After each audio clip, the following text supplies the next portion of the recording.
बैल का दूध। हमेशा की तरह एक दिन मौका पाकर दरबारी बीरबल के खिलाफ बादशाह अकबर के कान भरने लगे।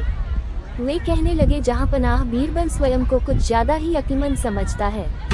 यदि वह इतना ही अक्लमंद है तो उसे कहिए कि वह बैल का दूध लेकर आए। दरबारियों की बातों में आकर अकबर ने बीरबल की अक्लमंदी की परीक्षा लेने की सोची। बीरबल उस समय दरबार में उपस्थित नहीं थे। जब वह दरबार पहुंचे तो अकबर बोले, बीरबल क्या तुम मानते हो कि दुनिया में कोई कार्य असंभव नहीं? बीरबल ने उत्तर दिया, जी हुजूर। तो ठीक है, हम तुम्हें एक काम दे रहे हैं, तुम्हें उसे 2 दिन के भीतर करना होगा। बीरबल सिर झुककर अदब से बोला, फरमाइए हुजूर, आप जो कहे वही होगा। अकबर ने आदेश दिया, जाओ जाकर बैल का दूध लेकर आओ। आदेश सुनकर बीरबल भौंचक्का रह गया। इधर दरबारी मन ही मन बड़े प्रसन्न हुए। वे जानते थे कि यह कार्य असंभव है, क्योंकि दूध गाय देती है, बैल नहीं। अकबर बोले, क्यों बीरबल, तुमने कोई जवाब नहीं दिया? बीरबल क्या कहता, वह बहस करने का समय नहीं था। हामी भरकर वह घर लौट आया। घर आकर उसने सोच विचार किया, अपनी पत्नी और पुत्री से भी चर्चा की। आखिरकार सबने मिलकर एक उपाय निकाल ही लिया। उस रात बीरबल की पुत्री अकबर के महल के पीछे स्थित कुएं पर गई और पीट पीट कर कपड़े धोने लगी।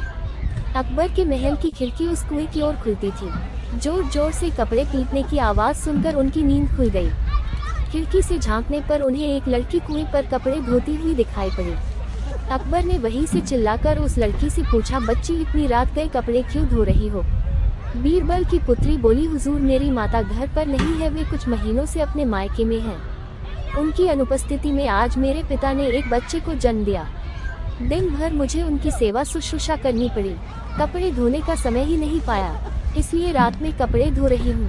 अकबर कुछ नाराजगी में बोले, कैसी विचित्र बात कर रही हो, बच्चे आदमी बच्चे पैदा करते हैं क्या? बीरबल की पुत्री ने उत्तर दिया, करते हैं हुजूर, जब बैल दूध दे सकता है तो आदमी भी बच्चे पैदा कर सकते हैं। ये सुनना था कि अकबर की नाराजगी हवा हो गई और वे पूछ बैठे, बच्ची कौन हो तुम? पेड़ के पीछे छुपे बीरबल ने अकबर के सामने आकर उत्तर दिया, हुजूर, ये मेरी पुत्री है। ओ, तो ये तुम्हारा स्वांग था? अकबर मुस्कुराते हुए बोले। बीरबल अकबर की नींद में खलल डालने के लिए क्षमा मांगते हुए बोला, गुस्ताखी माफ हुजूर, और कोई रास्ता भी नहीं था अपनी बात समझाने का। इधर अकबर भी बीरबल की अक्लमंदी का लोहा मान गए।